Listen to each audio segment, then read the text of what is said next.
Everyone, we are here for another quick conversation for the long haul of leadership with Tod Bolsinger. This time looking at a quote from Miroslav Volf, episode 169, The Materiality of God's Mission. And we talked about his book, The Home of God, A Brief Story of Everything. But here's the quote that we're talking about. Miroslav Volf said, "We can't orient ourselves around the old world. It would be dumb for us to do that. And we don't know how to orient ourselves with a world that hasn't yet been born." Let me say that one more time. We can't orient ourselves around the old world. It would be dumb for us to do that. And we don't know how to orient ourselves with a world that hasn't yet been born. So, this whole idea of an old world, Tod, when you hear that, what comes to mind for you? Presbyterians. Like, think about presbyterus, old church. Actually, it means church elderly. Church run by elders. Old. That's right. It's and that's you and me. We're both Presbyterians. Yeah. Actually, I was telling you that I have. This is the thing in my office. I often talk about a copy of the L.A. Times from November 1963, where it had an article on Hollywood Presbyterian Church where I served. Not in 1963. This is before I was born. Right. In 1963, they were the largest church in the country. And, they had like 8,000 members. And today there are a couple of hundred good, faithful souls in a downtown church. And what's interesting about it is when we think about the old world, we think about the glory days of the past. Yeah. And almost every church I know is struggling because what we wish we could do is go back to that old world. Yeah. I always say if 1963 ever comes back, we Presbyterians are going to rule. We were great in 1963. Yep. That is, if you looked like you and me, right? Right. White guys in 1963. But 1963 was also the peak of the civil rights movement. Right. It was not good for everybody. Yeah. And so holding on to the old world, it's dumb because what you're holding on to is this dream that actually doesn't exist. Yeah.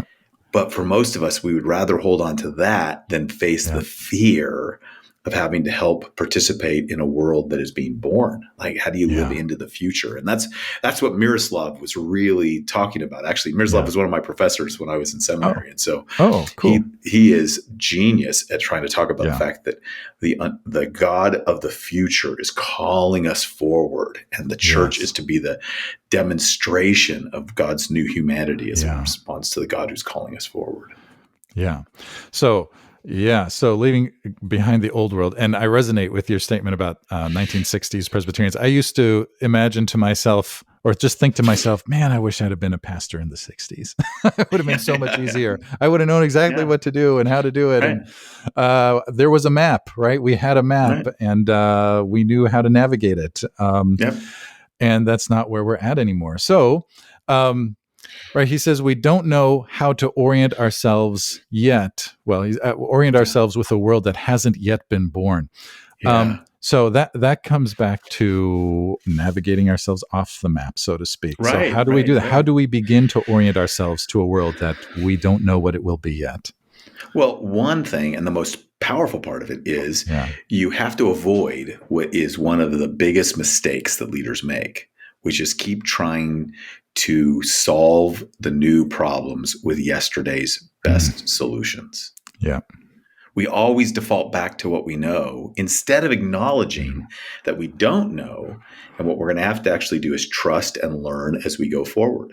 Mm-hmm. So that entire orientation is really the whole notion of what we do at the Church Leadership Institute and the work we do about adaptive leadership. It's the world in front of us is nothing like the world behind us. And so we're going to have to learn as we go.